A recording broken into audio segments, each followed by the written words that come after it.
Indian medical असोसिएशनचे माजी राष्ट्रीय अध्यक्ष डॉक्टर अशोक अढाऊ आपल्यासोबत आहेत. सर, महाराष्ट्र वैद्यकीय परिषदेवरती ज्या पद्धतीनं होमिओपॅथीचा नोंदणी करण्याचं जे ठरवलं आहे राज्य सरकारने, त्याच्या विरोधात तीव्र भावना आहेत असं स्पष्ट होत आहे. काय भावना आहेत? नाही, बेसिकली हा जो आम्ही ज्याला लाक्षणिक संप म्हणतो, तो गव्हर्नमेंटची जी पॉलिसी आहे किंवा गव्हर्नमेंट डिसिजनच्या अगेन्स्टमध्ये आहे. आम्ही कोणी आयुर्वेदिक डॉक्टर असो किंवा होमिओपॅथिक डॉक्टर असो त्यांच्या अगेन्स्टमध्ये नाही. गव्हर्नमेंट कुठेतरी चुकत आहे आणि गव्हर्नमेंट कुठेतरी कोर्टाच्या निर्णयापर्यंतही वाट पाहायला तयार नाही, त्या गोष्टीकरता हा स्ट्राईक आहे. हा फक्त महाराष्ट्रात होत आहे, कारण दुसरं कोणतंही स्टेट गव्हर्नमेंट अशा प्रकारच्या चुकीचे निर्णय घेत नाही आहे. हा फक्त महाराष्ट्रात गव्हर्नमेंट घेत आहे. आणि गव्हर्नमेंट जर महाराष्ट्र चुकत असेल तर आम्हाला पूर्ण आम्ही प्रयत्न केले, सगळ्यांना भेटणे, निवेदन देणे सगळं झालं, आणि मग ते ऐकतच नाही आहे आणि घाईघाईमध्ये काहीतरी करतो म्हणतात आहे. म्हणून हा लाक्षणिक संप ठेवलेला आहे. गव्हर्नमेंटने जर आज दिवसभरामध्ये ते ऐकलं नाही तर इंडिपेंडन्ससुद्धा संप होईल.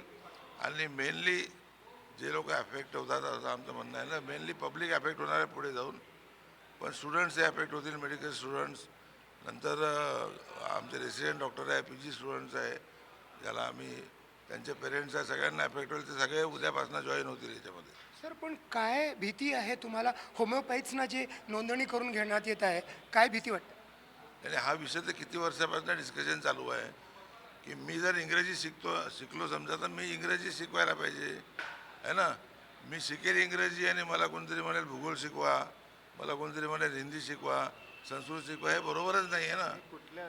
ज्या पॅथीमध्ये आपण शिकलो त्या पॅथीची प्रॅक्टिस करायला पाहिजे.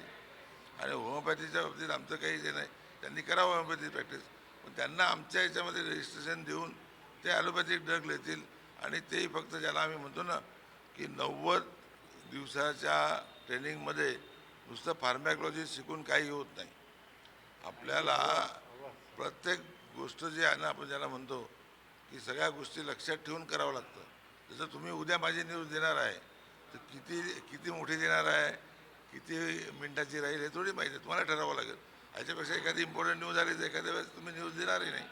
अशा प्रकारे बाकीचे सब्जेक्ट असतात आमचे, त्या सब्जेक्टनुसार प्रेग्नंट बाई आहे का, तिला ही औषध नाही देऊ शकत, म्हणजे सगळ्यांना चालते, फक्त प्रेग्नंट बाईला नाही चालत. हे सगळं ज्ञान जे आहे एका 90 दिवसाच्या ट्रेनिंगने येत नाही, है ना. एकूणच 90 दिवसाच्या ट्रेनिंगमुळे होमिओपॅथ जे आहे ते कुठेतरी ॲलोपॅथच्या स्तरावरती येऊ शकत नाहीत असं म्हणणं आहे. आणि त्यांनी आपली जी पैथी शिकलेली आहे त्या पैथीचं त्यांनी पालन करावं, पण त्यांचं MMCमध्ये महाराष्ट्र वैद्यकीय परिषदेमध्ये त्यांचं नोंदणी करणं हे चुकीचं आहे. त्या विरोधात जर बेमुदत आंदोलन केलं तर त्या बेमुदत आंदोलनाचा परिणाम पेशंट्सवर पडेल असं स्पष्ट आव्हान जे आहे ते डॉक्टर अशोक अढाऊ आणि IMAच्या पदाधिकाऱ्यांनी केलं आहे.